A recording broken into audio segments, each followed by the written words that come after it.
మా ఇంట్లో చిలుకు ద్వాదశి పూజ నేనైతే ఇలా చేసుకున్నానండి. మామూలుగా అయితే ఎప్పుడు తులసి కోట బయటే పెట్టి చేస్తూ ఉంటాను. కానీ ఒక సంవత్సరం వర్షం వచ్చిందనమాట. అందుకని అప్పుడు లోపల పెట్టేశాను. ఆ సంవత్సరం నుంచి కూడా ఇలా లోపల పెట్టి చేస్తూ ఉంటాను.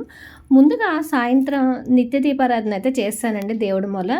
చిలుకు ద్వాదశం కోసం అయితే నైవేద్యాలు చేశానో ఆ నైవేద్యాలన్నీ కూడా నివేదన చేసి ఇక్కడ నిత్య దీపారాధన అయితే అయిపోయిందనమాట. బయట దీపాలు అంటే గేటు దగ్గర 2 దీపాలు పెడతానమాట బయట. అవి మన దేవుడి మూల పూజ అయితే అయిపోయిన తర్వాత ముందుగా ఇక్కడ తులసి కోటలో ఉసిరికొమ్మనైతే వేసి ఉంచానండి. తులసమ్మనైతే బంతిపూలతో అందంగా అయితే అలంకరించుకున్నాను. చిలుకు ద్వాదశి పూజ చేసేటప్పుడు అయితే పిండి దీపాలు చేస్తాను, ఉసిరి దీపాలు పెడతాను. చాలా రకాల దీపాలతో అయితే ఇక్కడ అలంకరణ చేసుకుంటానండి. అలాగే పూరేకులన్నిటినీ కూడా ఇలా అందంగా వేసి పూజ చేయడం నాకైతే అలవాటు. చాలామంది చెప్తున్నారు పూరేకులను అయితే ఇలా వేసి చేయకూడదండి అని. పూరేకులు తించి చేయకూడదు, కాకపోతే పూల రేకులతో ఇలా అందంగా అలంకరణ అయితే చేసుకోవచ్చండి. ఒక్కొక్కళ్ళు ఒక్కొక్క రకంగా అయితే చెప్తూ ఉంటారు. మన మనసుకు నచ్చినట్టు పూజ చేసుకుంటే ఎంతో బాగుంటుంది.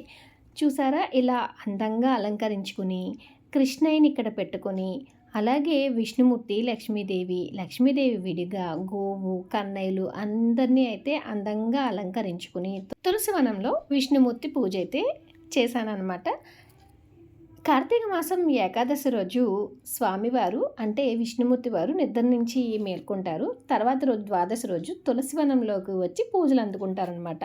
తులసివనంలో ఇలా విష్ణుమూర్తి పూజ చేసుకుంటే మనకు సకల సౌభాగ్యాలు కలిగి మొత్తం అంతా కూడా చాలా బాగుంటుందని చెప్పి మనకైతే తెలుస్తుందండి.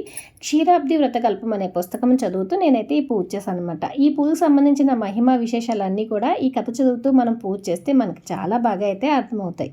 ఈ పూజ ఎక్కడైతే చేస్తున్నామో అక్కడ ప్రదేశాన్ని అంతటిని కూడా అందంగా అలంకరించుకుని ఒక తెల్లని తిన్నిని ఏర్పరిచి ఆ తిన్ని పైన శంకు చక్ర నామము, అలాగే గోవు గిట్టలు ఉంటాయి కదండి, అవి విష్ణుమూర్తి యొక్క ఆయుధాలైన శరద్గదాయము, కేమోదకమును వేసుకుని అయితే పూజ చేయాలంటే అందుకని ఒక తెల్లని తిన్ని క్లాత్ని అయితే వేసి శంకుచక్ర నామాలు ఈ పూజ కోసం స్పెషల్గా అయితే నేను తీసుకున్నానండి. అవి ఆవు గిట్టలు కాబట్టి కామధేనుని అయితే పెట్టానమాట.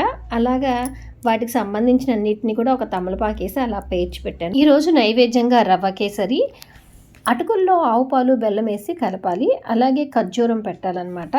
ఇలా మా ఇంటి చిలుకు ద్వాదశి పూజ అయితే చేసుకున్నాను. మీరు ఎలా చేశారో కామెంట్ చేయండి.